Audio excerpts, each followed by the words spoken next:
Transmitting to you from Old Heart Radio.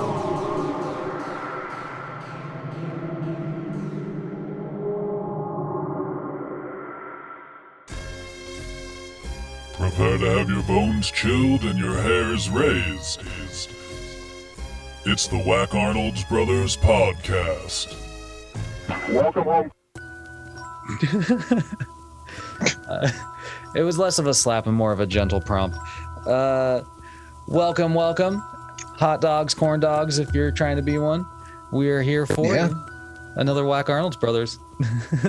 Damn right. We got a really good one here. It's our second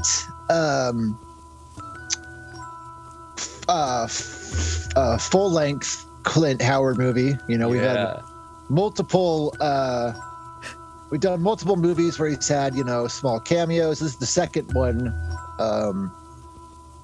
that is a full length featuring Clint Howard, which is, I mean, that's good enough on its own. the other one, oh damn right, dude. As soon as, like, anytime you text me and you go like blah blah blah Clint Howard, it's just like, that's fine. That's great. You know, you could say like a million things and then Clint Howard could be popped in it and it'd be like, yes. Because as you were bringing up, like the other one we did was Evil Speak, right? Yeah. That was also a great movie. That movie's fucking epic, dude. Like, but this one is also just like juicy, a different type of epic. Yeah. And I was doing some research, and apparently, so the person that directed this, he's billed as Norman Epstein, but I was looking him up. His real name is Paul Norman. Oh. And apparently he was like a porno director for a really long time, and he's actually in the AVN Hall of Fame.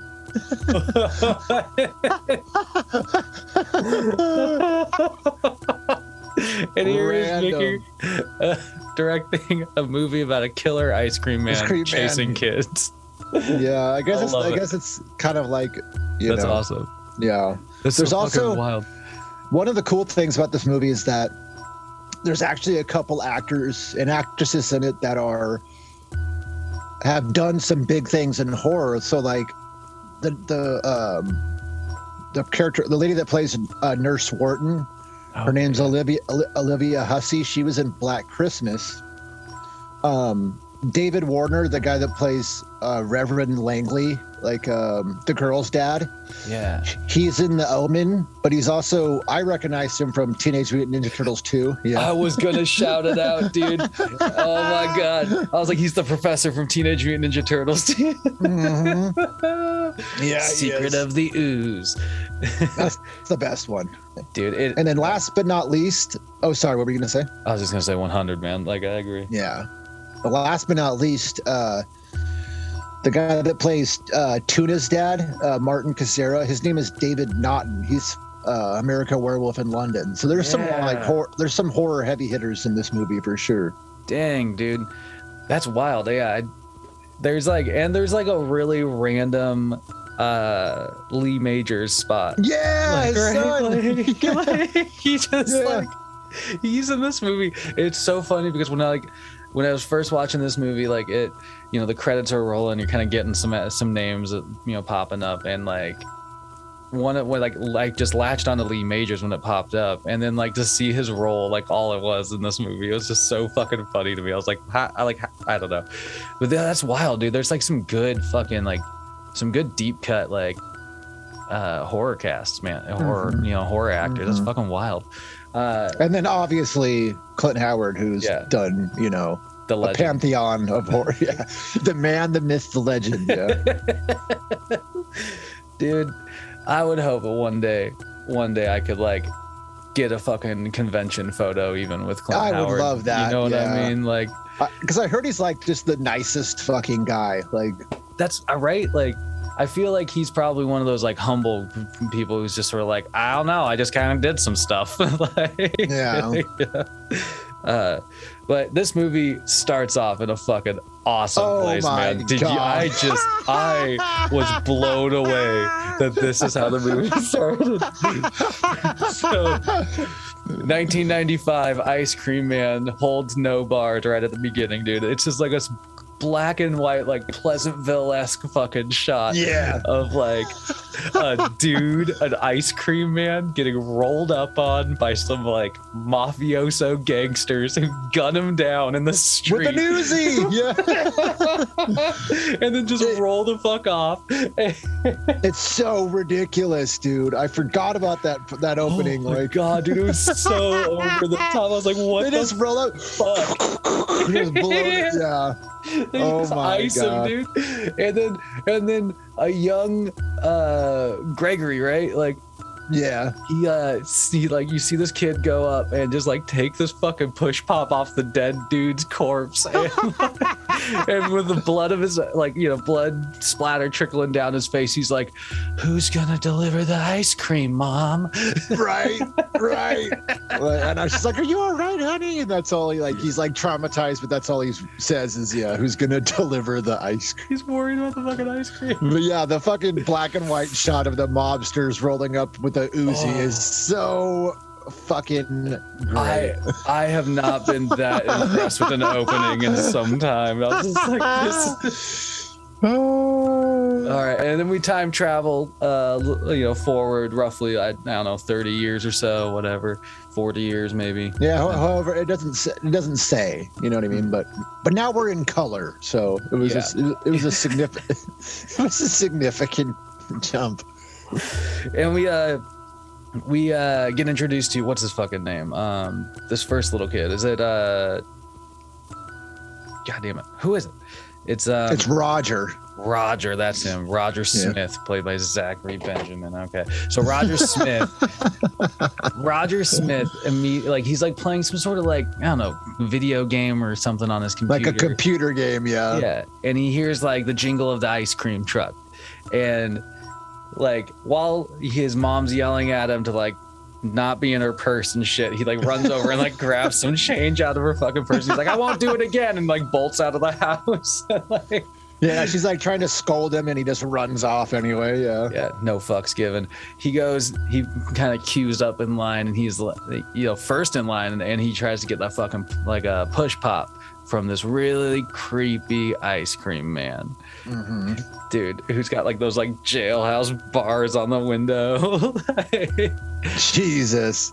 He's like making the kid like say please, like yeah, he fakes it's like a childhood fake out that you do to your friend where you're like, go to hand him something and then pull it back really quick. He does that like 3 or 4 times to fuck with the kid, and then he's like, "You didn't say please." And then right after that, we get introduced to Tuna, one of the members of the Rocketeer gang that we. And he's ordering all sorts of shit. He orders like a couple items for his friends and some for himself. And you see 2 creamsicles and a bomb pop. That's right, dude. The bomb pop. You see, like, it's like this gnarly, this like weird shot of like when Clint Howard's, the ice cream man takes his fucking change and like scoops it into this bucket that has like some cockroaches and like or some like mice in it, and then like kind of shows you this like half melted ice cream with some cockroaches and shit in it and flies in it. Yeah, he's like, "You want the pistachio?" It's just disgusting. It's like some of the shots are just really gross looking. Like like like you said, it's like the half melted ice cream with cockroaches. Some of that are still alive, like trying to scurry about, and there's a bunch of flies in there. But it's like gross. It's so dumb, because if you were to give that to someone, they would they would find the cockroach and then like report the ice cream. You know what I mean? Yeah, somebody would say something, right? Like they'd be like, "What the fuck is this?" At least, like. But I mean, maybe not, because as we see the next scene where the kids all run up and they all run up and meet their little friend.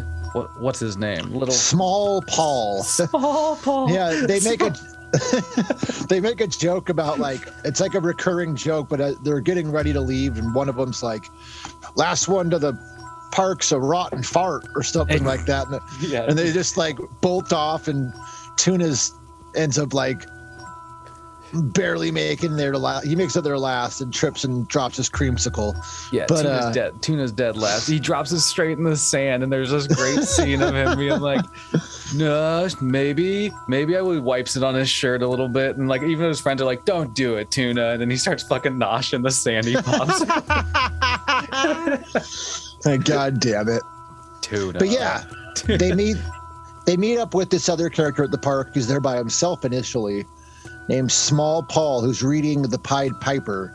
Oh. Yeah. But yeah, it has the scene with him, the tripping and dropping his creamsicle. There's also a really creepy, like garbage picker up guy that's like milling around the park that we see very briefly and that like real quickly. Because also with Tuna he's shown to be like really smart. He has like a big vocabulary and these like random facts. You know what I mean? Yeah, he's definitely like the smart kid out of the group. Mm-hmm. Everybody else is just adventurous. Right. But yeah, there's like the garbage picker guy, and then there's like because they bolt after like a hot second, and then you see the scene with like Roger again, right? Well, real quick before they bolt, they like it has this like real quick scene where Small Paul's explaining the Pied Piper to his friends when the creepy guy picking up garbage like butts in on their conversation to explain like the real ending of the Pied Piper, where the Pied Piper ended up. There's different variations to the story. Like in some story, he led all the kids into a cave, but in this story, he leads all the kids to the river and drowned them just like the rats. And then he says this creepy line where he's like, "And that's what happens when you don't pay the piper." And then the kids are like a smart ass to him, and they're like, and Tuna's like, "Nah, the kids always get away." And then, like you said, they run off, and then we see Roger's by himself now. The kids always get away. Yeah, Roger's swinging lonely on his swing. It was kind of fun. It was kind of funny. I was just like, wow, man, these kids just like refuse to be friends with this cat or something. They because they're like they seem to all be around each other. But he goes up, and the dude picking the trash is still there, we see. Mm-hmm. But Roger goes up to get maybe some ice cream from the ice cream man who parks his truck. Yeah, and just like creepily peers at him at first. He's like, yeah. He's like through the bars, like.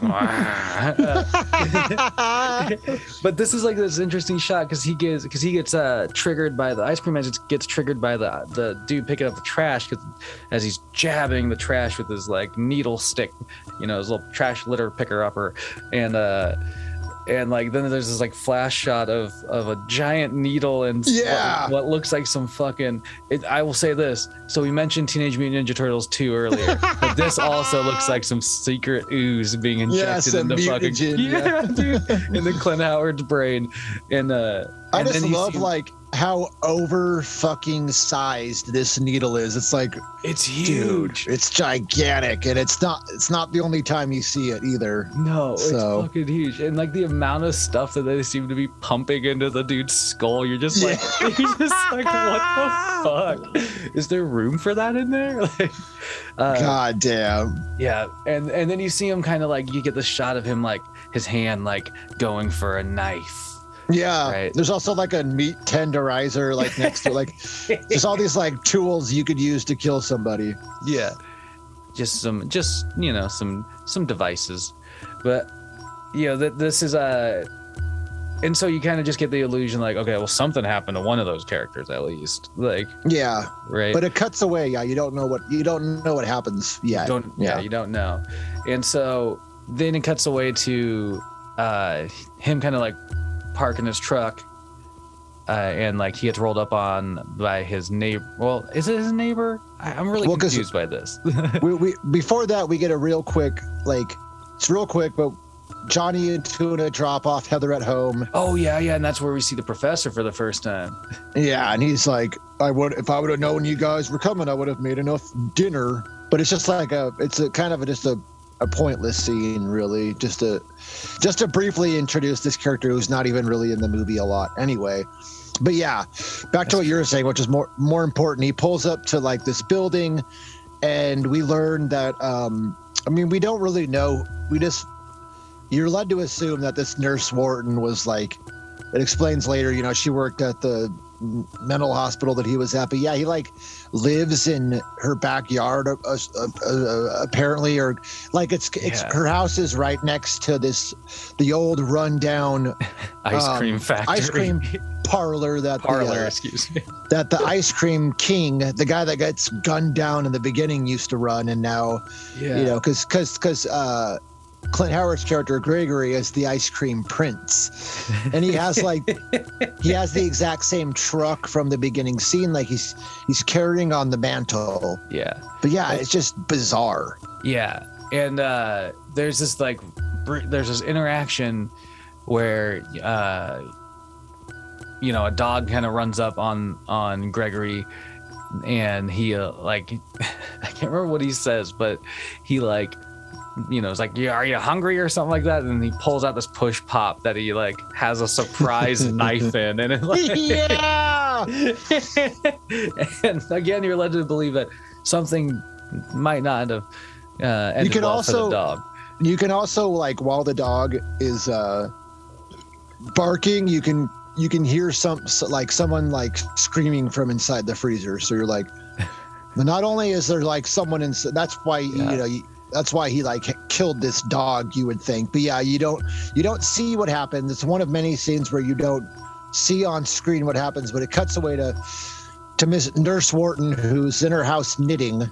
Yeah. And you hear like the dog whimper, and so she opens her window to see, and the ice cream man like just pops up to see her, and because at this point you don't know what's going on, like.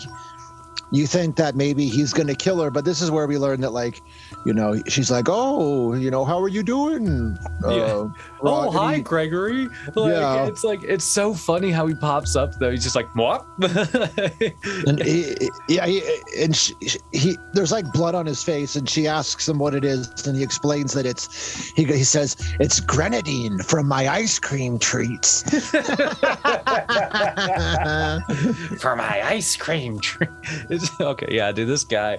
And then, yeah, so they basically, you know, he's just like, you get the established, like the feeling that they're, you know, pretty good, I don't know, not friends, but, you know, they're like, they have a good rapport. They have with some sort of relationship. Yeah. And then you get this cut scene of what happened to the dog. Oh my God! And it's this like gnarly looking skin carcass and a meat grinder. Yeah, this like giant like industrial size. It's a gnarly looking scene because he's like happy day, little puppy. They'll love you, like referencing that he's gonna gnarl this dog up and put it in his ice cream, but shot of it, like the shot of his carcass like going into the grinder, getting pulled into it and munched up and blood squirting is a pretty gnarly visual, actually. It is. But then even further, you get this scene which I still don't understand, where presumably is it him that pulls out the meat, and then it's because it's Johnny's family that's having dinner. But yeah, it instantly cuts like from the dog getting grinded up to a plate of meatloaf. Oh my God, dude! Because I got the vibe that he was trying to serve that to somebody, and then they did that, and then I was like, how are they? And now they're eating it. I was like, what just happened? No, it was way more sense. It was a different plate of meatloaf. But yeah, it's dinner time at Johnny's house, where they never say his parents' name, but we just briefly meet his parents. But we also get introduced to his brother Jacob and his brother Jacob's girlfriend Janet, who come into play later. But I love how, like, in this real quick scene, like, Jacob and his dad make fun of fucking tuna. They're like these like older grown adults, but they make fun of this fucking like 11 or 12-year-old kid or whatever. They make fun of his nickname. Yeah, dude. They just rip into him, and the brother, like, even later in the movie, still has like this like I don't know, like resentment almost towards him. Like, they do not like tuna. Yeah, he makes a bunch of fat jokes like later to him. But yeah, they're sitting down for dinner, and then the mom gets a phone call. Yeah, and that somebody went missing. Yeah, that Roger went missing. So she comes up and asks Johnny if she had seen him and that his mom's worried sick. And then she tells Johnny that she doesn't want him out after dark anymore. And then further goes on to ask Jacob and Janet to take him to the movies tomorrow. And Jacob's like, I'm definitely not going to a G film. Yeah, this guy, you also learn that he's like aspiring to be a police officer in this scene. So you really get this like almost like machismo kind of like vibe from him. But he's also just this like immature little fuck. Like yeah, at the same time, he's barely an adult. Like yeah. And then so there's a scene of him dropping off the kids the next day, right? And again, I think there's stuff that happens before then though, because you're talking about Clint Howard. Like so he wakes up and it's like a morning time or whatever, and Nurse Wharton kind of finds Clint Howard sleeping in her bed of fucking flowers, or whatever it is, yeah. She calls him like her garden or something like that, and it's just like a bunch of like fake flower. What are they called? Like windmill things. Like windmills, yeah. Yeah, and he's just like passed out in the fucking dirt, like. Yeah, he has like another. He has like a. While he's sleeping, he has another quick like flash of the mental hospital, and he's like on the bed again in this big white room, and you see this clown running around with the plastic ice cream cone that's like happy, happy, happy, and then like a young Nurse Wharton feeds him ice cream. It's really fucking creepy. It's so fucking strange, man. And like again, dude, this ice cream is like always like dripping and gnarly. Yeah. It's like always like melted. It's not just like rigid ice cream. Yeah, it's never good looking ice cream. It's always fucking gross. Yeah, and that's when he like kind of like you kind of get the vibe that that was like a dream or something he was having, like, and he like wakes up. And they just have like it just seems like it's such a normal almost thing for him to be doing, like based on their interaction. You know what I mean? Yeah. She like tells him that rent's due, but we learn that he pays his rent in ice cream because he's like 4 gallons, and she's like 5 gallons of Rocky Road. Good God. He's paying the rent in gallons of ice cream, which seems like a good deal. Yeah, man, it works out for him. And then you're right, and then we have that like the scene where the kids get dropped off, and I think he tells us like Tuna to like the brother tells Tuna to like lose some weight in this scene or something like that. Yeah. He's like, lose some weight, fish boy. Like, what a dick off, dude. And then he then it kind of transitions into this scene where the kids all enter the office. Whose fucking dad is it? It's Tuna's dad. Tuna's dad. Yeah, and he's like he seems to be like a lawyer or something like that. Like, yeah, it never explains what he is, but he's obviously like some kind of like executive businessman in this nice office or whatever. Yeah. Yeah. And while his kids are in the office, he takes a call from his side piece, and he sets up like an evening affair. You know what I mean? Right. He's like, it's your mom, and she's got something in the oven. Yeah. It's like, what the fuck? Yeah, it's some like hot young thing that is like in this red lingerie. Yeah, it's hilarious. Yeah, exactly. He's like setting up his affair while this kid's in his office and lies to him and says it's his mom cooking dinner. And even when Tuna goes to leave, he's like, what's mom making or something. But his dad basically just gives him some money or some shit, and he's like, all right. like see you later. Yeah. And then it's like back to you get back with what Gregory the ice cream man's been up to, and you see him kind of just like driving down the road, and he pulls over because he sees some like police officers along the side of the road, and they seem to like almost flag him down because they won't. And then they start asking him some questions if he's seen the little boy that went missing and everything. Yeah. They're like, they ask him if he's seen anything, and then he mentions, he's asking if there's any leads, and they're basically like, we don't have any yet, but could you just keep your eyes open for us? You know what I mean? Yeah. And then one of them decides to order order an ice cream, 2 scoops of the hard pack Rocky Road. The hard pack. They use that term a lot in this movie. Like nothing is hard packed in this movie. It's all dripping all over hands and like and so you see this shot of the ice cream man making the order, and there's like bloody pieces of like body in one barrel. There's mice like all over. He scoops the ice cream in like this like fat dripping stack on a cone, and then like cores out a fucking eyeball and like, oh man, yeah, and then like buries it in the ice cream cone before he puts it in the very it. top. Yeah, it's fucking disgusting. And then it even like the shot of the guy eating the cone. Yeah. And the close-up shot of like the eyeball in his mouth is so like, you would, if you were eating that and you had that texture, like you would think that you would like pull it out to see what it was, but no, you he just would fucking know, man. You'd have to know.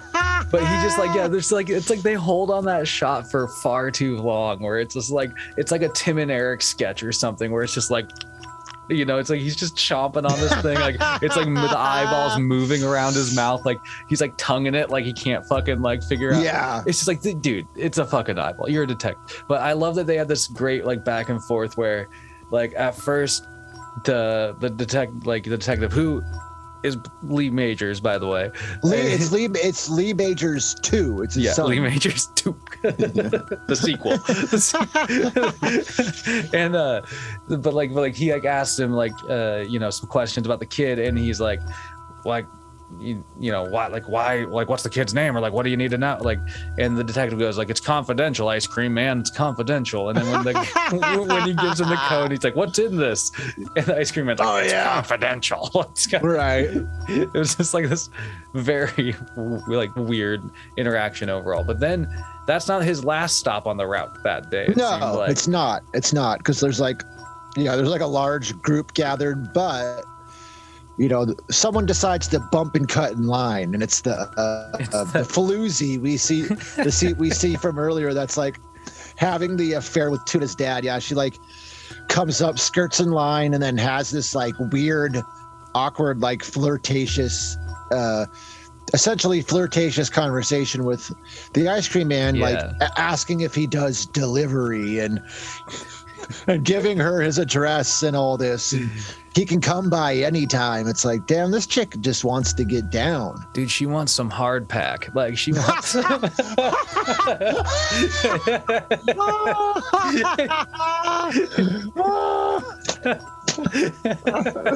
Wow. And like, what's so funny to me is like in the middle of this interaction, Tuna and his friends are just right behind it. So it's like the kid whose dad she's already banging on the side is like listening in, but he doesn't stand for it. Tuna makes like a fart noise or something like that. And like basically cuts off the whole interaction. But when he gets up to the fucking shot and orders his order for him and his friends, 3 hard packs and a fudgesicle, you get this like shot of like again like a dead body or something in the freezer. It's like a frozen body. Yeah, because he's like and the scoop of ice cream that he grabs almost like brushes the corpse's nose or something like that. Yeah, it's a weird shot because it's just like it was like a bunch of garbage. It looked like it wasn't even ice cream next to the corpse, but it shows a frozen corpse, but you don't know who it is. Yeah. So, and then you're led to believe it's Roger, but who knows? Who knows? And then you kind of have another. Well, he stops and kind of like has this like weird, like stare at the lady's house, and then you see a shot of the the asylum he was in or whatever. The Wishing Well Sanitarium. The Wishing Wells Sanitarium. And another really strange shot. This time, like the one, the character in his like dream or his vision or whatever vision it is, like isn't like the full on in clown makeup, but in this like really almost like Leatherface when Leatherface is all dolled up, like the over rouged cheeks and stuff like that, and like he's carrying like a weird ice cream toy gun. And, yeah, it's weird. Yeah, and it's like every day's a good day, or all days are happy days, or whatever it is. Like, it's just like another really creepy shot. There's only happy days, and then we also get another shot of like the giant needle with the green fluid again. Yep. He snaps out of this like vision and sees the woman on her front porch, and she's kind of like winking at him, but then he drives off, disappointing her for right now. Yeah. And then you get oh my God, you get such a random and weird scene, man. Oh wow. So yeah, it's like it's you basically like the kids are like kind of saying goodnight for the night or whatever. They're dropping they stop at what's her fucking name, Heather's house. And Heather basically like Heather goes inside, and you have this weird scene. It's so weird where you learn like simultaneously that like her dad's like the head of like a church or something like that. He's a minister, He's a minister, and her mom seems to be possessed, or supposedly is possessed by the angel Gabriel or something like that. Yeah, he's like the archangel Gabriel is speaking through your mother again. It's again because you just see the mom on the couch, and she's like, like like speaking in tongues, but it's just one of the most bizarre sequences in the movie. It's like, whoa, what? Like, it almost seemed like this could have been a scene in another movie. You know what I mean? Like, it's just real. So weird. It leads to nowhere. And totally. Like, but it's like such a like I don't know, like obviously there's a story there, like you know what I mean? It was so strange, but like just like it's a bizarre sequence. Her like shaking and seizing and like blah, blah, blah, blah, like you're it's just like, you just like it's just like what the fuck? And Heather's having none of it. She's like the fuck is going on, and like kind of runs upstairs because it would be weird. Her room, it would be weird. It would be more because, than weird, Especially because, like, honestly, that lady probably just needs medical attention. Yeah, but we because it shows that scene, and then we learn from the three from Johnny, Tuna, and why can't I think of his name? From Johnny, Tuna, and Small Paul, because they meet up with Small Paul here. Really, we learned that her dad's a minister. So, but so the three of them are walking now. So they meet up with Small Paul, and we hear it's like late at night, and this got me thinking like, damn, the ice cream man is out there late. Dude, he's patrolling, man. Normally, because normally, like if you think about it, when you're a kid, like in the middle of the day, like you would get some ice cream, but you wouldn't hear the ice cream man out at like past dark delivering ice cream. So you're like, damn, this guy just gets it in. Yeah, dude, he does. And so there's kind of like this little break, like the group kind of splits up, and Small Paul actually like sees the ice cream truck and approaches it, and sees like Gregory doing what? Because he's like, they're walking together, and Small Paul's the one that this time is like, last one there's whatever, I forget what he says. I think he says like, last one there's like a squid eye or something like that. I forget what he says, but he runs off, and then we see like real quick, Johnny is like heading up to his house, and then we assume that Tuna's gonna run after Small Paul, but that doesn't happen yet, because like you said, Small Paul comes up on Gregory, and what's Gregory doing? Dude, he's like doing some sort of weird little like hopscotch dance over in the fucking like parking lot. Like he's like poking at stuff with this like with a stick, and you don't get a close up of the stick yet, but you're just like, what the fuck is he doing? And it was weird. And he kind of like like you're saying, Small Paul approaches him, and they have this like strange interaction where Gregory lets him know that what is it? It's like brittle. What's his favorite brittle? Like peanut brittle or some shit ice cream. It is weird because like just a second earlier, Small Paul mentioned how he wanted more ice cream, and that's why he ran to the truck.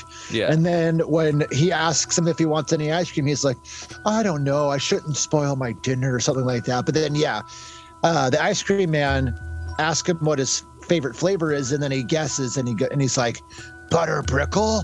Yeah, that's it. Which happens to be not only the correct answer, but also the ice cream man's favorite ice cream flavor too. He just knows. He has a sixth sense about what people like. I guess so. But yeah, he goes and opens the back of his truck. He hops in and opens the freezer, and Small Paul is like, wow, like seeing the inside where the magic is made. You know what I mean? He's like, and then enchanted by it. Yeah, he really is. But we see that inside of the freezer, there's a dead body, and it's the garbage picker-upper guy from earlier. Yeah, but and then the stick that he was playing with earlier falls over, and you see there's a shot of it all. There's is the trash litter picker-upper thing, and then it has some blood still on it from whatever interaction they had earlier. Real quick though, before that happens, Ice Cream Man has makes this philosophical quote, which was like a reference to his time in the insane asylum. But he basically is like, it's hard to meet friends when you're stuck on the inside. And they have this nice little interaction first, where Small Paul mentions, well, when I was little, I was always stuck inside because I was real sick, and that's why I'm so small. And then Ice Cream Man mentions he was sick too when he was little, but he's better now. And then that's when he jumps out to give the ice cream cone to Small Paul. But like you said, that's when the stick knocks over. That's right.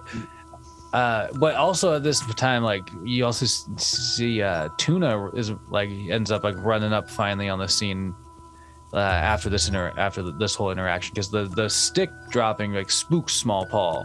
Mm-hmm. He's like, and they have kind of this weird stare off, and then it's you see this shot of Tuna running up, and basically just in time, he ducks behind the dumpster and sees the ice cream man dragging Small Paul into the truck. Yeah. So that'd be a fucked up thing to come upon. Yeah. Dude, it would. And basically as a viewer, you're just like, well, there goes Small Paul. Or did he? And anyway, so then you kind of fast track back to, because Tuna's spooked, and the ice cream man tries to lure him out. I know you're there. And he sees his shoes from underneath the dumpster. And well, because he tries to tell him that, this little kid is hurt and I'm taking him to the hospital. You know what I mean? He tries to make up this story, but like you said, you see, he sees his shoes, and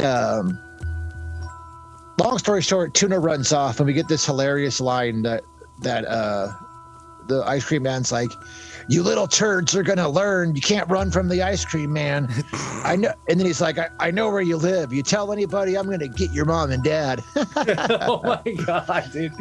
I'm gonna get your mom and dad. Yeah, dude, this guy, I don't know if he's all the way better, No. Obviously not. But yeah, then so Tuna basically runs back up to his house, and well, not quite yet. What happens in between? He runs and hides in this bush. Oh, you're right. And that's when he finds fucking Roger from earlier. You think this is a cool spot, because I was like, we just assumed that Roger is dead. You know what I mean? Totally. You just wrote it off okay, well, he's axed.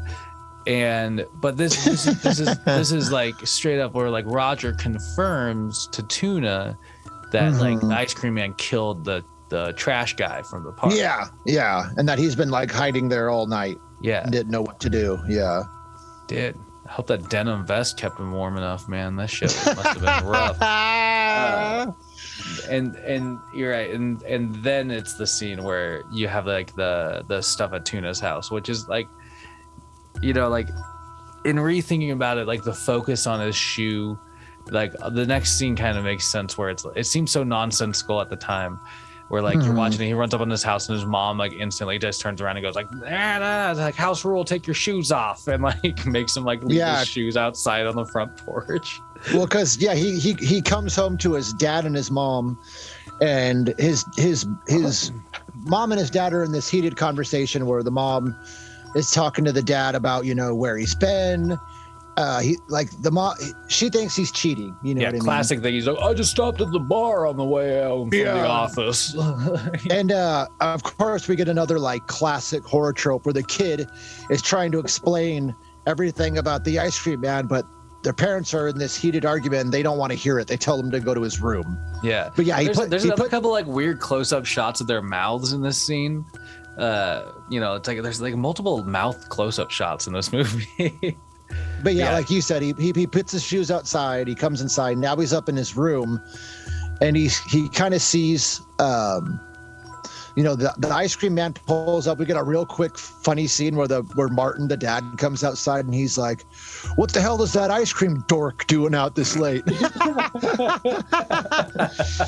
Ice cream dork. Yeah, he's got like puff out his chest, he's like that kind of guy. But then you see Clint, like the ice cream man, like seems to like he sees the shoes on the porch almost, and and Tuna sees him, and like I just can't. Did they actually like see each other? That's I don't, because like Tuna's looking, but right when the ice cream, he does. He ducks down.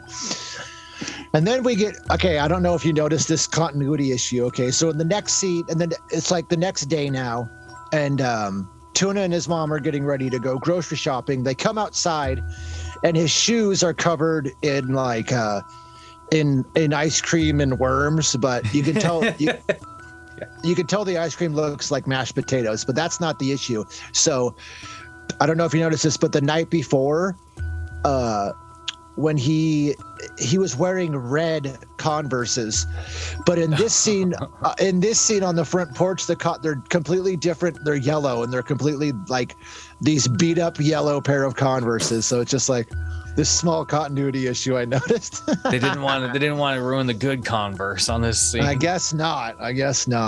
Yeah, I love it. It's like I love the creative spook that he gives, like ice cream and worms on your shoes. I know where you are, little boy. Yeah. His mom even makes some mention of like you're such a messy kid or something like that. Yeah, you know what I mean? Yeah, like she just thinks that this is like a normal messy like oh well, he must have gotten worms and ice cream all over his shoes before he came home last night. What the fuck? Oh, fuck. Anyway, so they go to the grocery store. Oh my god. And oh my god, this whole fucking sequence in the grocery store was so fucking great. Oh my god. Like there, it's a normal shopping trip until a couple weird things happen. Like the mom splits off with like the manager of the grocery store or something like that, and like gives Tuna like the list of stuff to get, and so Tuna just starts shopping, and and then as he's like shopping, he sees he's getting some milk or whatever, and the ice cream man like walks right up next to like the cold case next to him, and they spots him, and then a fucking chase ensues in the goddamn grocery store. It's such a weird. Oh my god. Almost immediately Tuna runs into like a fucking rack of like toilet paper or something like that. And like it knocks it falls on him. The ice cream man like picks up the whole shelving unit and like moves it, and you just like, it's just absurd. It is. But it gets even ridiculous from there. Like like I love the part where like the part where Tuna's like hiding. He ducks and hides underneath the vegetable, like some part the veggie aisle. It's the dumbest hiding spot. It's the dumbest, like you can easily walk up and just see the kid there, but yeah, he hides there while the ice cream man gets distracted by this girl that's like shopping for lipstick, and it's super weird. Yeah, that's right. She's like, sir, what do you think about this color? And like after their interaction, he goes like, buy 12 or something like that, and like runs off. But yeah, like basically Tuna's hiding in this really obvious spot, while for some reason, instead of looking underneath the kind of shelves and stuff in the vegetable aisle, the ice cream man seems to be looking on the vegetables. He's like looking at the carrots and like looking at and it's just so strange. But anyway, Tuna hops on like a little cart that one of the grocery workers is milling about with. and like rolls away on it, you know, all stealthy. It was ridiculous. But he ends up in the meat locker, right? Like, yeah, he sneaks back into the meat locker where you see like someone walking up, and you think it might be the ice cream man, but it's one of the workers. And then, next scene, like he's in the office. His mom comes in, and he's upset, and he's telling his mom, he's like, well, he said he'd kill you if I told you. And the mom's like, who? And he tells his mom that it was the ice cream man, and that the ice cream man killed Small Paul last night. Dun dun dun. It's a lot to take in. You know? It's a lot to take in. You know, oh my god, honey. You know, that kind of stuff. That's the basic reaction. But then you see, you know, you're kind of back at the Ice Cream King parlor, where I don't know what the fuck he's doing. He's like dusting the plants, but they're not really plants. It's again like all these like fake flower things. And a couple of the detectives and police officers roll up on the ice cream man, you know, and the pleasantries are exchanged, and he just sort of obviously they're suspicious of him because they deal out a warrant and start searching his place. But they don't just start searching him, man. They start busting that fucking place up, man. Like, did they just destroy the place? It's like a fucking they're just going through with like hammers and shovels and like just knocking like tanks of ice cream over and like breaking lights and pictures and everything, dude. I was like, the fuck? Yeah, I love the shot of them pushing over like the vats of ice cream. Yeah, and it's hilarious because like they destroy the whole place, and then at the end you see some of them, and they're just like covered in fucking ice cream from head to toe. Like, do you find anything? You know, obviously no. The ice cream man they don't keeps find anything. He keeps and his he's operation legit. And you can also see in this scene, like he has already been through a lot, but he's like starting to get more like visibly distraught. You know what I mean? He's like, his ice cream place is getting ripped apart. So the detectives essentially like apologize. Nurse Wharton comes out to explain that she called them about her missing dogs, but that they don't need to bother Gregory because he's such a good boy. And then Gregory makes this really weird joke where one of the detectives is like mentions how great the daisies look, and Gregory's like, I chop up policemen to use as fertilizer. They make great fertilizer.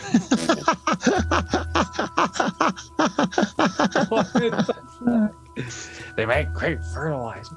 Yeah, dude. Yeah, it's, you know, you almost kind of feel bad for the ice cream man in this scene because, like, basically, I mean, the dude's a killer, but you're just like, you know, the only thing probably keeping him stable is somehow ice cream. The only thing keeping him from killing less is ice cream. Yeah. But yeah, the detectives leave, but we see as they're leaving that they talk about getting a background on him and also putting a tail on him, and then they leave. Yeah, and then Gregory goes back inside. Right, because real quick we get another flashback of him in the hospital, you know.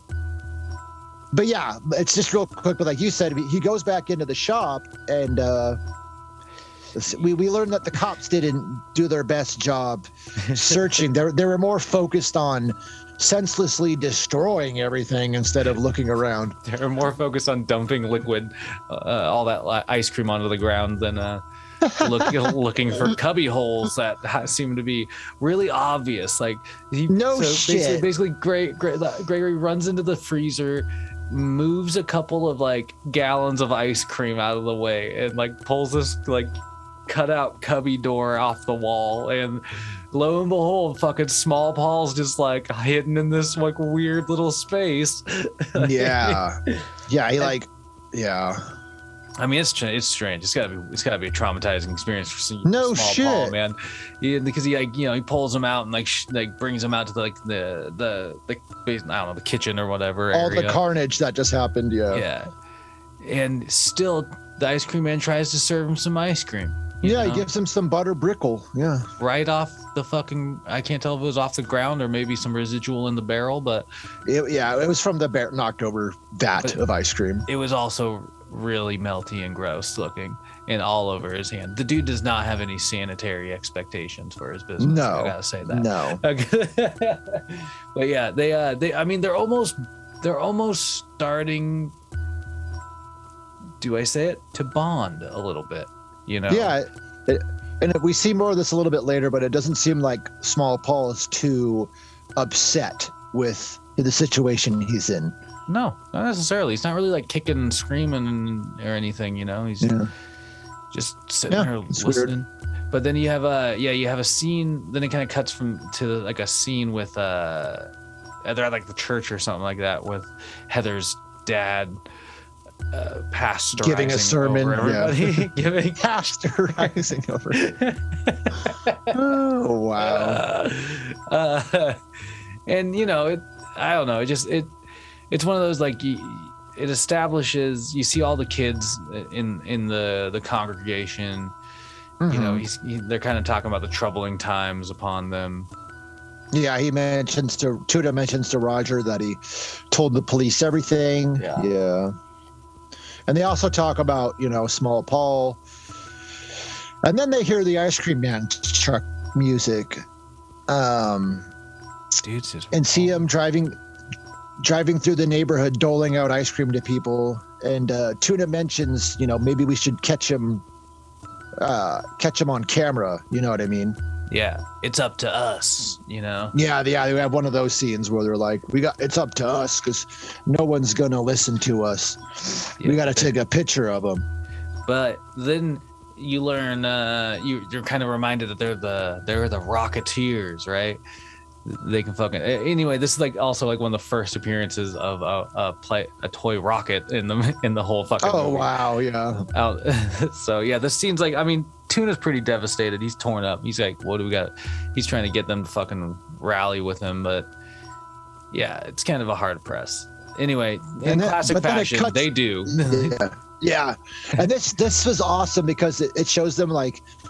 On their bikes, like decked out in black, like they're going on some secret mission. And this totally reminded me of some shit that I did as a kid, like 100%, dude. For like sure. Going out, like we're going to go on this mission. Like we're going to do this, this, and this, you know what I mean? It was a great reminder of childhood. Yeah, I agree, man. I was like, I thought it really fucking worked, man. Because I remember doing that shit too. And so it's like, I don't know, but yeah, you're right. They have like the, you know, the streaks of like eye makeup, you know, across their cheeks, and yeah, they're all geared up and ready to go. They all have rockets on their bikes at the yeah, which are like, what are they gonna do with that? Which you think they're gonna do something, but they really don't. They really. Heather also makes like a quick mention of comparing the ice cream man and the Pied Piper here, but yeah, we get more of that later. Yeah, because that obviously keeps coming into play. We forgot to mention that like the Pied Piper, Small Paul's Pied Piper book was like underneath the kid's shoes. Oh, that's right. Shoes, that's right. Like in that scene. But anyway, the Rocketeers kind of follow the ice cream man to the graveyard. And you know they see him carrying this big package, and you think which they think is like a body. Yeah. But you learn is like, I don't know, like a table with a bunch of ice cream cones on it or something. Yeah, it's so weird. It was bizarre. It was like you just never know what this ice cream man's gonna do, man. He's the most unpredictable ice cream man in the world. He really is. Yeah, he like even like pulls out a butcher knife to cut it open and like slices the packaging off of this like thing at a grave, and you know you just the entire time you're like this has got to be a body. This got to be Small Paul, but no. Anyway, the kids catch him like serving ice cream or something. Yeah, he's at the Ice Cream King's grave, you know, and he's basically, you know, paying his dues. Yeah, it's bizarre. It's strange, but and he's like putting candy on the ice cream cone while he like delivers this monologue, and then he starts like tearing up and getting hysterical, and then he leaves shortly after. Yeah, back to the ice cream truck. The kids, he kind of heads in the direction the kids are at. It's really weird that he doesn't notice them, especially because their bikes are like bright. Some of their bikes are bright red and shit. But then they kind of, Well, I mean, they. So he this is the part goes. where like he goes off. He goes to the house 149, like the girl from earlier. Yeah. And he starts spying through a window, and this is where we see Johnny and Heather roll up and mention that they lost track of Tuna. So Johnny's going to go back to look for Tuna, while Heather's going to stay to try to get a picture. Yeah, and So she tries to sneak into the truck. Yeah. And she does. She does. Yeah. And she captures some like photos of like some of the blood splatter and some. She also sees a pair of glasses in the freezer. Yeah. Yeah, but she snaps some photos, and then we get this hilarious shot where Johnny's like he hasn't met up with Tuna yet, but or maybe he did, anyway, we see Johnny, and this car approaches, and he fires the fucking rocket. Oh my off. God, that's right. That's right. That's like the only time they use the rocket, but he just like, the car's coming right at him, and he just like shoots the fucking rocket right off his bike, like at the fucking car. Oh my God. And it turns out. Yeah, it's the detectives. Yeah, it's just like it turns out it's the fucking detectives, and you're just like, what the shit? They're like, holy shit, the kid's got a gun. But we see the ice cream man leave as the detectives are talking to Johnny and Tuna, and they mention, Heather's with the ice cream man. So the police, they send a police officer to her house to check in on her. And long story short, she ends up being safe. She's safe in bed. Like, she managed to sneak home and get into her bed. So this is like the second time that these kids have called the police and put the blame on the ice cream man, to where there's no, like, the police are essentially like, this is the second time you guys have cried wolf. Like, you guys need to stop doing this. You know what I mean? Yeah, exactly. They're just like, you guys are just fucking with us at this point. Mm-hmm. But you see that Heather still has her camera and everything when she's in bed. So she still has the evidence that she found. Right. So, they can still make this happen, maybe. Yeah, and she Yeah. But then isn't it like, I don't know, it must be the next day because it's no longer nighttime, but there's like a shot of, like the dad kind of reassures the police, like, oh, Heather's here and everything. And then isn't there like the shot of Clint Howard approaching the two police officers who are tailing him? Yeah, well, because Heather goes and goes to get the film developed, and then it shows a shot of these two cops in their car, like, sleeping.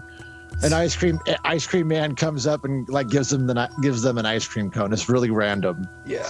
Also, like, the interaction that Heather has at the photo shop is so ridiculous, where it's like they're going back and forth about like the price and the hours and the time of pickup. It's just like, what the fuck? And I've seen that kid before. That kid has been in some other random movies before. He has a very distinct, like, face. Yeah, that's what I was thinking. I was like, I know I've seen that face before. I'm pretty sure like he has like he does always played small little roles in movies. Yeah. But so the ice cream man just serves up a couple of cones to the officers who are sort of following him or whatever. Right. And then you get the shot of like Heather and the kids are back together. They're waiting for the film to develop. And, they're rounding up change to pay for it. Yeah. Tuna's digging through the couch. We've got another quarter or whatever. And then you kind of see what else the ice cream man's up to. Well, before then, real quick, because they're like looking for change, and then Jacob, Johnny's older brother, he like rolls up and he is like upset about them taking his camera and his film. But then he's upset not only about that, but also the fact that like they fucking like looks like he smashed somebody. Like, I think his brother smashed his piggy bank or something like that. Like, shortly Oh, that's before. right. Yeah, he's like, that's my piggy bank.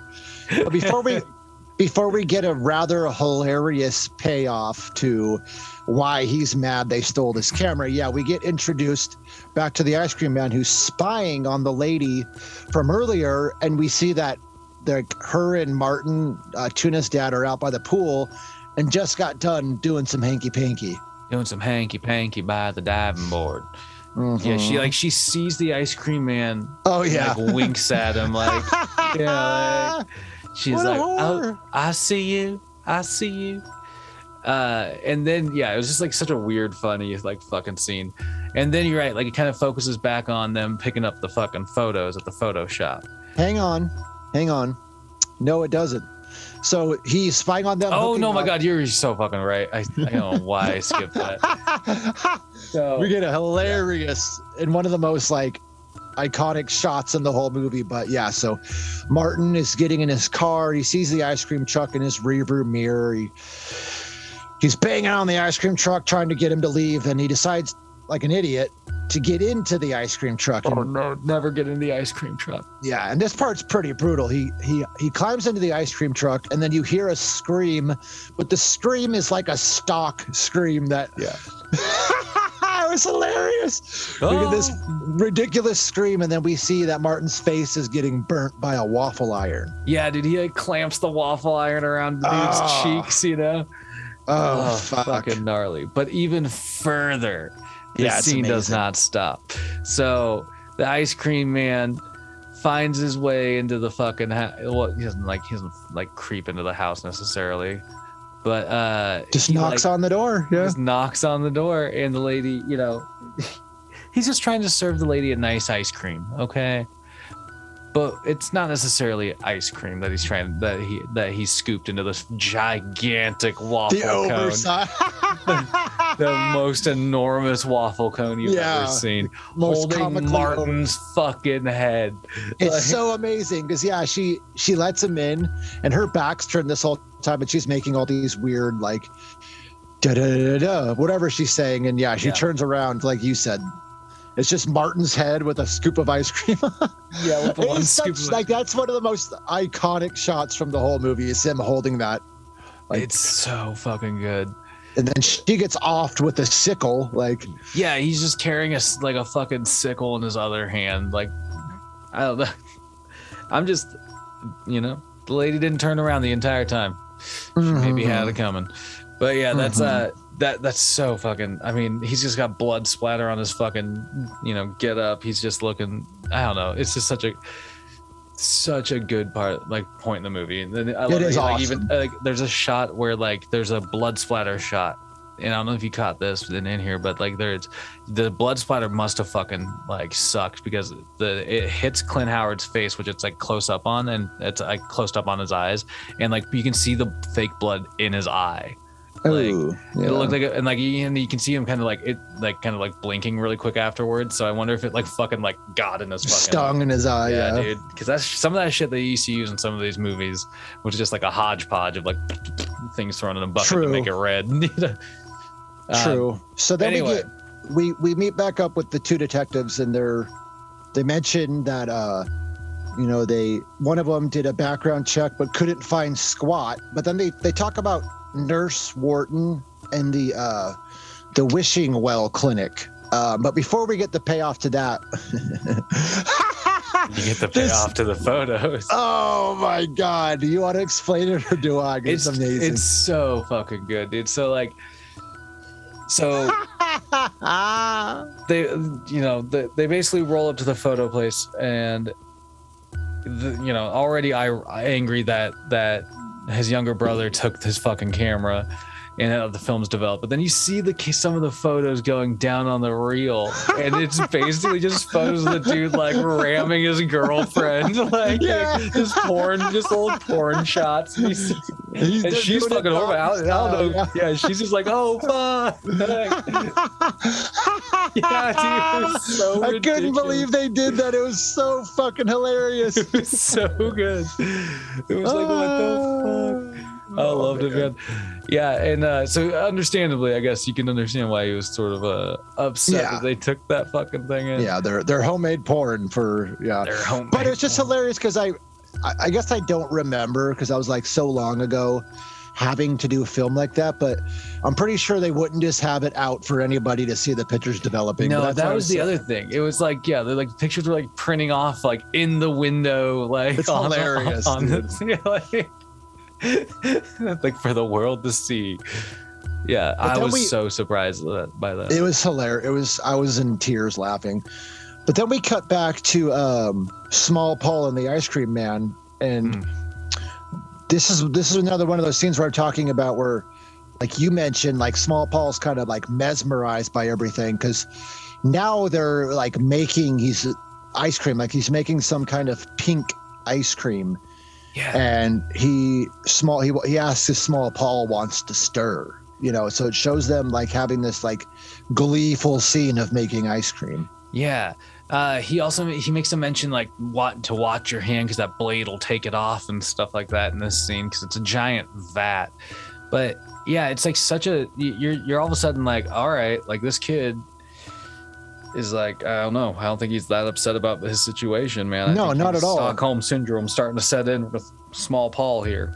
Mm-hmm. But then you also see like, so while Small Paul's like, one vat, the ice cream man runs over to another one, puts some like stuff in there and starts mixing it with his bare hands, and then like pulls a strainer out of it that has a variety of different things in there. Yeah, there's like earrings. Yeah, there's earrings, and then then he pulls out like a fucking diaphragm, like a lady's diaphragm. I forgot about that. Yeah, because it's obviously the lady that he killed. You know what I mean? Yeah, and he's like, huh?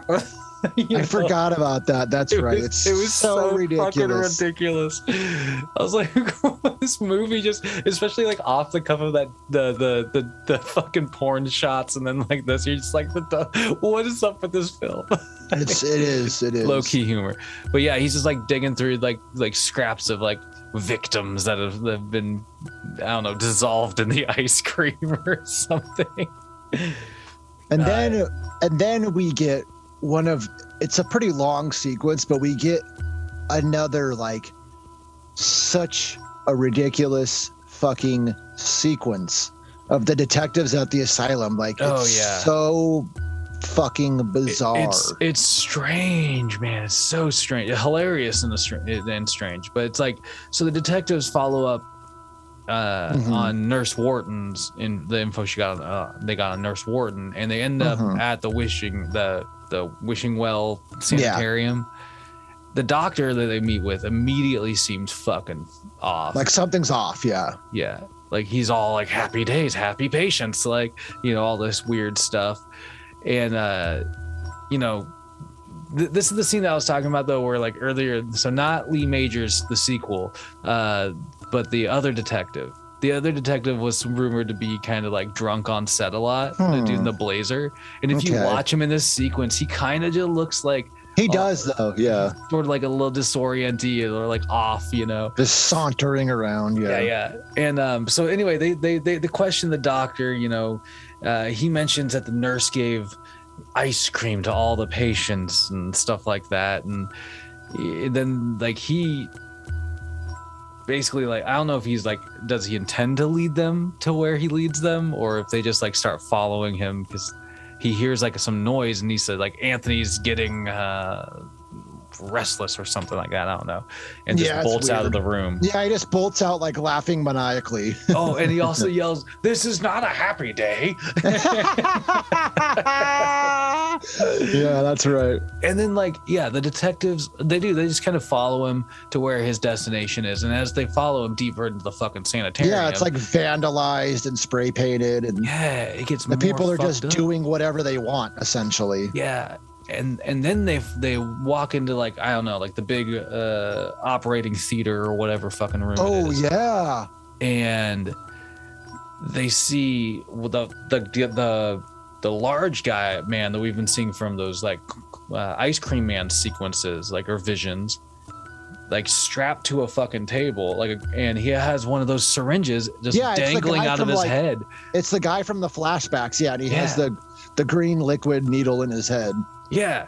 And you see some other people kind of standing about, and then all of a sudden the detectives just get fucking swarmed by weirds, just sort of like off zombie like patients. But not in any cool cool sequence, like way. Like by swarmed, I mean like they get slowly approached by some like people, and then there's this really long sequence of them walking away from all these patients, just not really doing like any running or like they don't seem to be very scared. They're just walking casually, like I said, like they're just away like from them. sauntering off through this. Yeah, if that was me and I was in this like destroyed insane asylum and all these people were coming up and like being real weird, and I would be out of there. But yeah, they're just kind of. I'd be like, I'm fucking done here. I mean, you can tell they're like bewildered at what they're seeing, but they're not really like in a rush. And then the creepy doctor pops back up and he's like, no one leaves the wishing well at doctor's orders. Ha ha ha. And like, does this like weird laugh. Yeah. Doctor's orders.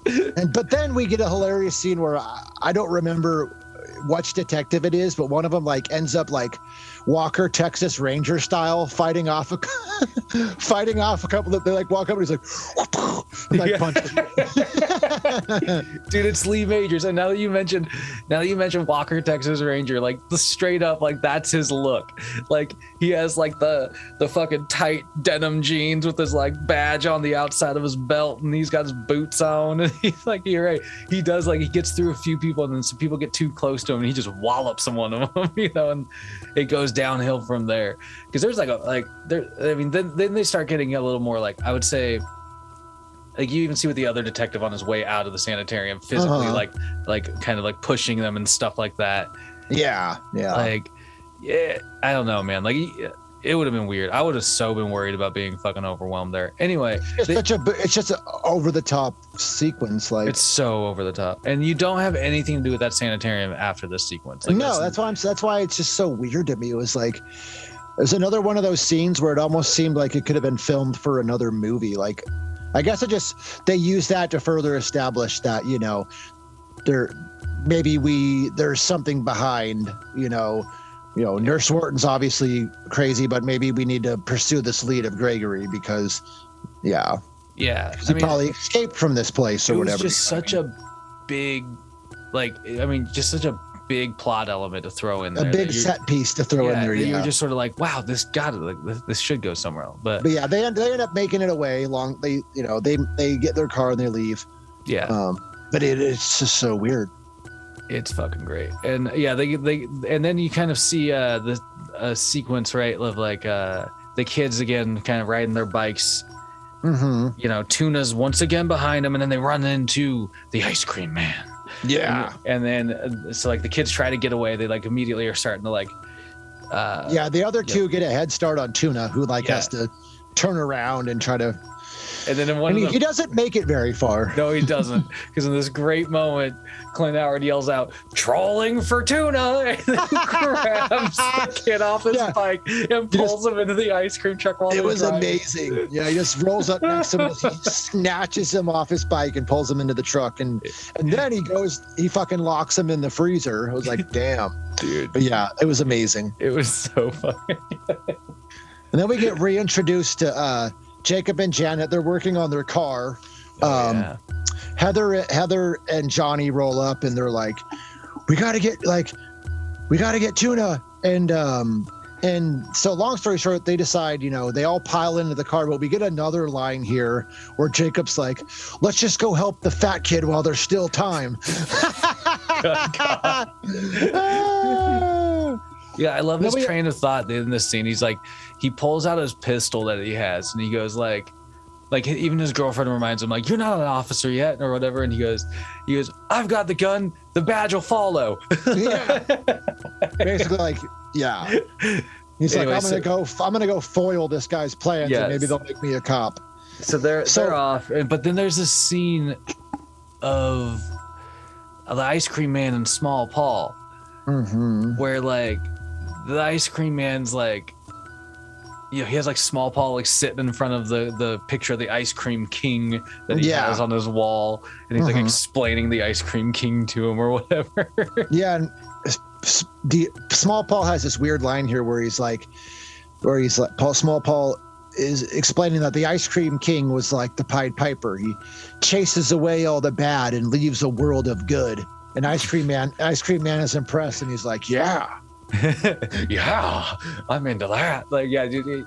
I mean, so that's the thing. That's what I mean. Like, Small Paul's like, he's eating the ice cream, man. He's there. Yeah. Yeah. But anyway, so his friends and their brother, like, and Tuna's brother and everything roll up, and like they at first the ice cream man like hears them coming. I think it like stows Small Paul back away. Yeah, to his he's like, sounds like we got a customer. Yeah. Yeah. And he got, like you said, he goes and puts him back in the hiding spot. Yeah. For now. And that's when, oh my God, dude, I love this. And by the way, sequence, like the whole rest of this movie is like extra like bonkers compared to like everything that came before. it just ramps itself up here. So totally. I love that, like, the older brother goes into the ice cream shop, and it's all darkened in there, and in this like great fucking cartoonish moment, he's like walking by, and you see like the picture on the wall of the king. Then you see like a frame, an empty frame that Clint Howard is holding over his face, pretending to be a picture.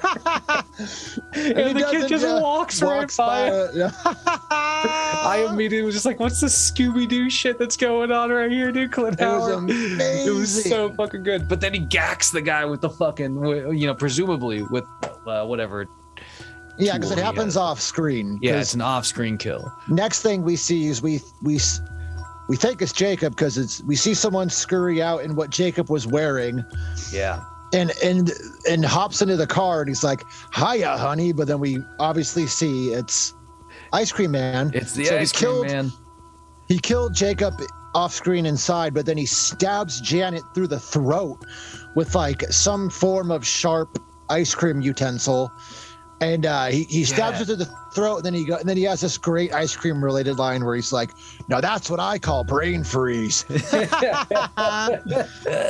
Yeah, dude, that was a cool shot of like it was jabbing it through the mouth and stuff. Like, it was a cool kill. Yeah, like through the throat. Yeah, it was good.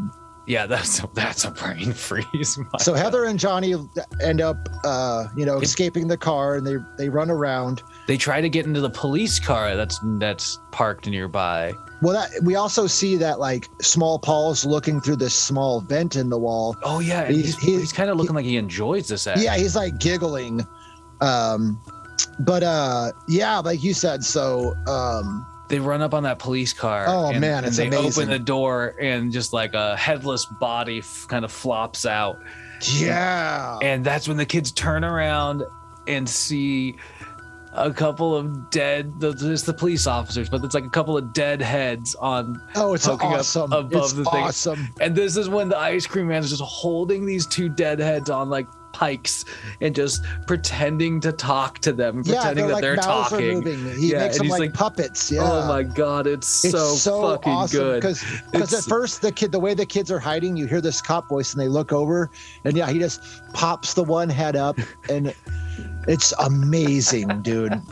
And then at one point he even like ditches one of them and makes this line where he's like, "I guess two heads aren't better than one." Yeah, that's right. But yeah, how traumatizing would that be if you were these kids? Not only are you trying to like escape from this lunatic killer, but he has two dead police heads on a stick, making them like that'd be traumatizing. Just chasing you around with them, like it's just fucking insane. And then, well, not only is that bad enough, but then the kids like see a light on in Miss Wharton's house, and go, and she's obviously cuckoo herself because she thinks they're playing like a game of hide and go seek, so they let them come into her house to hide. You know what I mean?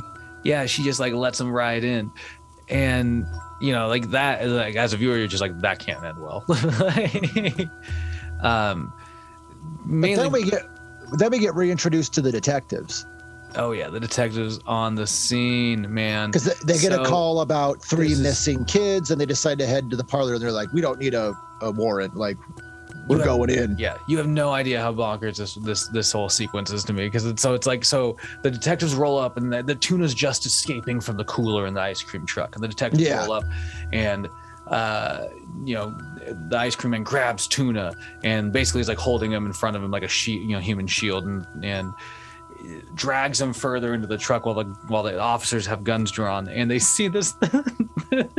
I love this shot of like the ice cream man stuffing ice cream into Tuna's face, like force feeding him ice cream. Yeah. And then somehow, inexplicably, the ice cream man ends up on top of the ice cream truck. Yeah, because he like throws Tuna out. Yeah, he throws Tuna out. That's right. And then like somehow he's all of a sudden on top of the truck with 2 huge ice scoops, and just jumps down and domes both officers with the ice. You just have to see it out, dude. They're fucking because it's amazing. Yeah, he's just magically on top of it, like you said, and then just a 2-for-1 special jumps down and just. Oh my God, it's ridiculous. It was so fucking hilarious. Like, just boom, and they're gone, dude. Oh my God. Dude. And then we hear Miss Wharton call for Gregory, and while this is happening, Tuna is seen heading into the parlor. So long story short, Ice Cream Man has Johnny and Heather now because Miss Wharton. While they're screaming, you would think that she would finally realize something is up, but she hands them back over to Gregory, and she's like talking about how Gregory is such a great guy for playing this game with these kids. Dude, but yeah, she's on one. She's a wackadoo. Yeah. But Tuna goes in, he lets Small Paw free, and then we get like this a really sequence. Yeah. Is so bizarre, was so wild to me. So yeah, you're right. So like he lets Small Paw free. Because before this, like this whole time, Small Paw looked to be like loving everything that was going on with the Ice Cream Man. So it just was kind of random. Yeah, and so it's basically Small Paw all of a sudden like concocts this plan. Where he he grabs the Ice Cream King's photo off the wall and the flashlight that was there earlier in that scene, and uses it to like, I don't know, fucking like hypnotize the goddamn Ice Cream Man, because he just like pretends to be the Ice Cream King, and as soon as the ice cream, as soon as Gregory sees the photo and like moving, basically, he like all of a sudden starts following it. Like it totally reminded me of Friday the 13th Part 2. You know, the character puts on Jason's mom's sweater and tries to pretend to be until he sees her dead head. But yeah, it just reminded me of that. Yeah, that's an interesting point. But yeah, it was just so like, it was just like, I was like, dude, there's no way this guy's just like buying this shit right now. But he leads him all the way into the fucking ice cream fucking kitchen room. And all the way up to that giant vat of pink ice cream that they were making earlier. With the big like tri-bladed blade. Yeah, he like, oh my God, he lures him to his death, essentially. Yeah. And even during this whole thing, you see a couple other like sequences of like the sanitarium and stuff, you know. Flashbacks, yeah. Yeah. True. He leads him like right into the vat, and like Small Paw has this, oh my God, what was the line? He had this great line right as he's like plugging in the ice cream machine with the kill. Yeah. He says, who's the Pied Piper now, ice cream dick?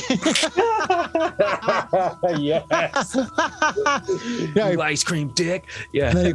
He plugs it in, and yeah, he like the blade grabs Gregory by the shirt, drags him in, and he gets killed like not only by these blades but also by the electricity like shorting out from all this weight that's in the mixer. It was amazing. Yeah, it was great. And like, you know, all like Tuna and the other friends are all like in the kitchen to kind of witness it and stuff. Like the dude gets thrashed by that machine.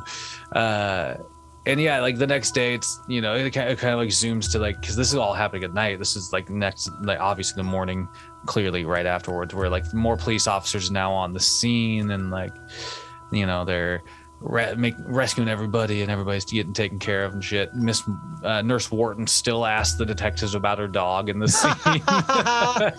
God damn it, yeah. But then you have this like kind of again a little bit of like a flash forward, not too far forward, but just like, you know, it's like the next year or whatever. Who knows? Yeah, it doesn't. Yeah, who knows? And at least 6 months probably. Yeah, and the kids are meeting up at Heather's house. Heather's mom seems to no longer be possessed by the archangel. This scene, yeah, good on her. Wow. I still can't get past that. Like, what? It's so was weird, that? dude. It's so weird. It's just so bizarre. But basically, so in this sequence, I loved this. So like they made a reference to it earlier where like when Small Paul was originally missing, one of the characters was like, hey, who knows, a spot in the Rocketeers might open up soon. Yeah. And in this scene, you establish that the Rocketeers are now including Roger. Yeah. Small Paul's no longer in sight. Yeah, Roger's the one that's like, you know, where's Small Paul? Like, what's going on with Small Paul? And where is Small Paul? And this great way to end the movie, and it's a great way to end the movie. We see Small Paul from behind in this like dark room. It's just this super dark room, and the camera slowly comes up on him, and you see that he's doing something like, but we're not sure what he's doing. But it comes up closer, and it shows him whirring. He's like making homemade ice cream. He's whirring ice cream in a bucket. And then he turns to face the camera and just unleashes this creepy, like Gregory-esque smile. Yeah, man. So the ice cream lineage continues. Yeah, it was like they were setting up for a sequel that never happened, essentially. I wish. Oh man, that was such a great end moment. I was just like, why are they trying to continue this? Loved it, dude. It was so from that shot, like ending the movie, to like and like the beginning shot, like that whole breadth of this movie, you're just like, it's just like a whole bunch of just like, what the fuck just happened? Why did that happen? Oh my god, what? Okay. It was fucking awesome. It's a 90s straight to DVD cult classic for sure. If you've never seen this movie, you owe yourself to go see it. I loved it. This was such a good call. Like, not only was it like obviously Clint Howard, which, you know, for some reason I always forget that Clint Howard, I can't remember what the exact relationship is, but he is related to Ron Howard, right? Yeah, it's his brother. Oh, they're brothers. Okay, that's what it fucking is. I always forget that, man. Like, I must they look so different. Oh, Ron Howard. Yeah. Oh, you mean Clint Howard's brother? Yeah. No shit. Yeah. Dude, yeah, this was fucking gem. And it made me really want ice cream, even though all the ice cream in this movie was really disgusting looking. Oh yeah, it is. It's like you said, it's all just like melted, fucking disgusting looking. And there's like, obviously, and there's the scenes with the mice and the bugs and all kinds of weird shit in it. But yeah, it does not look appetizing. No, it's just goop. It looked like goop. Yeah, it does. Oh man, yeah. But yeah, well, I definitely recommend if corn dogs, if you're listening, I would say this movie is 5 ice cream scoops out of 8 for me. Yeah, it's a fucking banger. It's like it's probably even 6 out of 8. My rating, I give this movie 3.5 comically oversized waffle cones out of 5. Yes. Oh my god, man, you heard it. You gotta watch it. Yeah, if you've been listening this long, Hot Corn Dogs, then you probably have a Shudder account. It's on Shudder right now, so. Yes, go watch it. All right. Well, hey, I'm just gonna say it right now, I don't know if we said it earlier, but happy birthday to you, my fellow WacArnold's brother. Thank you. I appreciate it. You know, this show would not be happening without you, my friend. Well, thank you. Nor without you. So, well, with our powers combined. Right. All right. We'll leave it there. This is episode 34, so we'll have 35 coming at you pretty hot. And that's only 5 more away from another potential special episode. So right. Keep your ears peeled. Definitely. All right. Good day, hot dogs.